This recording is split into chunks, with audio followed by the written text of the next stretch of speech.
Assalamualaikum warahmatullahi wabarakatuh. Selamat pagi anak-anak, kembali lagi dengan Ibu Kansa di pelajaran prakarya.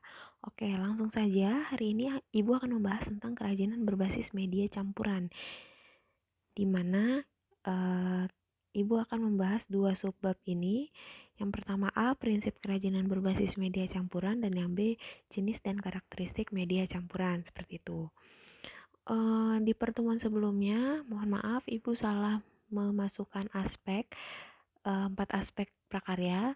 Aspeknya benar, kerajinan, rekayasa, budidaya, dan pengolahan. Tetapi babnya yang salah, mohon maaf, itu bab kelas 8 semester 2. Nanti akan Ibu benarkan Google Classroom-nya. Seperti itu. Nanti Ibu akan benarkan postingan Google Classroom-nya, oke? Langsung saja. Next, yang pertama, kerajinan berbasis media campuran. Apa sih pengertian dari media campuran? Terus apa itu kerajinan dari media campuran? Kedua, alasannya apa sih? Kenapa harus pakai media campuran, gak pakai media yang lain aja? Gitu loh. Pasti kalian bertanya-tanya kan? Kenapa sih nggak satu media aja atau satu bahan aja? Kenapa harus 2, 3 atau beberapa media atau beberapa bahan yang digunakan? Seperti itu. Itu adalah alasannya. Ini adalah dua subbab yang akan kita bahas, yang A dan yang B. Prinsip kerajinan berbasis media campuran dan jenis serta karakteristik kerajinan berbasis media campuran. Oke, next slide. Yang pertama ada media campuran itu apa sih? Media yang terdiri dari dua atau beberapa unsur bahan campuran. Misal, logam dengan kayu, atau apa ya? Kayu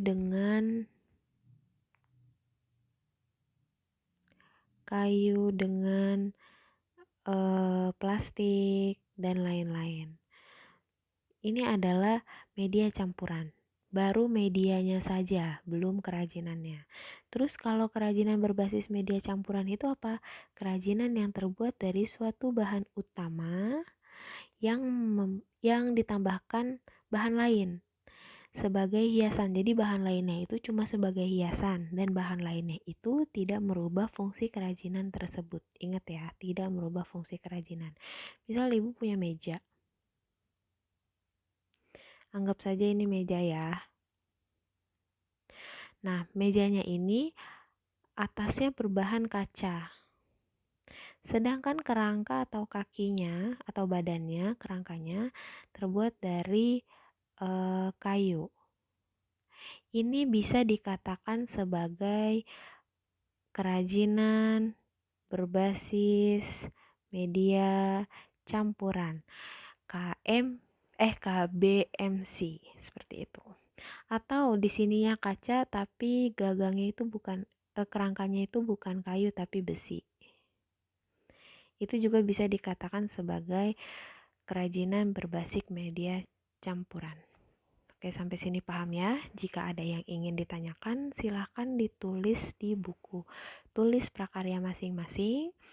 Poin apa saja yang mau kalian tanyakan, nanti akan kita bahas pada pertemuan selanjutnya di di Zoom meeting. Nanti akan kita bahas di Zoom meeting, dan untuk jadwal Zoom meetingnya menyusul karena harus mencocokkan dengan mata pelajaran lain, seperti itu. Oke, next slide. Contoh media campuran dan hasil kerajinannya. Nah, yang pertama, logam atau kayu. Logam dengan kayu, sorry. Logam dengan kayu, gambar yang ini. Kita ganti warna dulu. Yang kedua, batu dengan logam. Batu dengan logam ini. Yang ketiga, besi dan kaca. Besi dan kaca. Dan yang keempat, kayu dan kaca. Hitam. Kayu dan kaca. Nah, Benda-benda kerajinan di bawah ini adalah benda-benda kerajinan yang terdiri dari 2 atau 3 media atau bahan campuran. Media atau bahan campuran.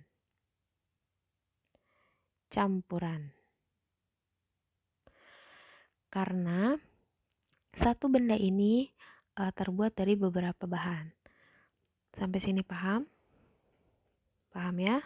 Oke. Next slide. Alasannya, kenapa sih kerajinan bisa menggunakan media campuran? Kenapa enggak satu media aja? Terus yang kedua, kenapa enggak satu bahan utama aja, enggak usah pakai bahan media campuran segala? Kayak gitu. Pastikan yang namanya seni itu memiliki kebebasan atau unsur estetiknya masing-masing. Nah, unsur estetik ini tidak ditentukan oleh berapa media yang dia gunakan untuk membuat hasil suatu kerajinan, seperti itu. Jadi nggak bisa, jadi jumlah bahan itu tidak menjadi tolak ukur suatu kesenian gitu. Satu bahan boleh, 2 bahan boleh, 2 sampai 3 bahan boleh, lebih dari 3 bahan juga boleh. Tapi kalau seperti ini, 2 sampai 3 bahan dinamakan media campuran. Media campuran yang kita bahas ini di kelas 9 semester 2. Oke. Mohon maaf ya jika tulisannya berantakan. Di bawah ini yang merah kuning hijau ada 4 alasan. Alasan utama kenapa media campuran ini digunakan pada suatu kerajinan. Oke, Ibu bahas. Yang pertama, kekurangan bahan baku utama. Jadi kalau misalnya bahan baku utama kurang, ditambahkan bahan lain. Kayak yang kaca tadi, nih yang kaca sama kayu. Mungkin si kaca ini tidak kekurangan bahan utama, tapi dia terinspirasi untuk nilai seninya itu seperti apa, ya kan? Nah, tapi bisa saja tidak menutup kemungkinan bahwa si pengrajin kaca itu ternyata memang dia kekurangan kaca. Jadinya kacanya diperkecil, lalu bingkainya oleh kayu. Kekurangan itu bisa menjadi kelebihan kan? Nah, jadi si kaca dan kayu ini terlihat lebih indah seperti itu. Yang kedua, agar bentuk tidak monoton dan tidak terlalu biasa. Kaca ini bentuknya tidak terlalu biasa kan? Kan kalau kaca pada umumnya ya datar-datar aja. Kaca kotak, terus pinggirnya itu bingkai bingkai kayu yang seperti bingkai foto biasa lah. Nah, sedangkan kayak yang digunakan pada gambar ini adalah bingkai kayu yang bulat-bulat kayak gitu. Paham sampai sini ya? Jadi digunakan bingkai kayu yang bulat-bulat. Itu untuk menambah ornamen keseniannya, ornamen seninya, unsur estetiknya. Tuh. Jadi terlihat unik. Jika kalian konsumen, jika kalian pembeli, kalian akan milih yang pertama. Yang mana? Yang nomor 1 atau yang nomor 2? Kalau ibu sih prefer lebih milih yang nomor 2. Seperti itu. Karena nilai seninya itu lebih estetik.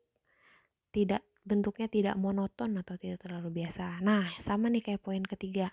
Meningkatkan estetika. Kan sekarang lagi zaman nih yang estetik-estetik ala-ala, ya kan? Oke, yang keempat, terlihat modern. Nyata ya hasilnya, ini gambar kaca dan gambar meja ini terlihat lebih modern. Jadi disukai oleh semua kalangan. Oke, masuk ke Subbab yang pertama yaitu prinsip kerajinan berbasis media campuran. Yang pertama ada gabungan dari bahan-bahan yang tidak memiliki reaksi kimia jika dicampurkan. Jadi bahan 1 dan bahan 2 atau bahan 2 dan bahan 3 dicampurkan, tetapi dia masih dalam batas wajar aman, tidak berbahaya. Kalau misalnya berbahaya, itu mending tidak usah dicampurkan dan tidak usah disatukan, seperti itu. Karena bisa membahayakan penggunanya. Yang kedua ada menggunakan berbagai jenis bahan, ya tentu. Ya kan, kayak misalnya kayu, ataupun besi, ataupun logam, kaca, plastik, dan lain-lain. Terdiri dari bahan yang homogen maupun heterogen. Yang jenis bahannya sama boleh digunakan, yang jenis bahannya tidak sama juga boleh digunakan. Dua-duanya sah-sah aja.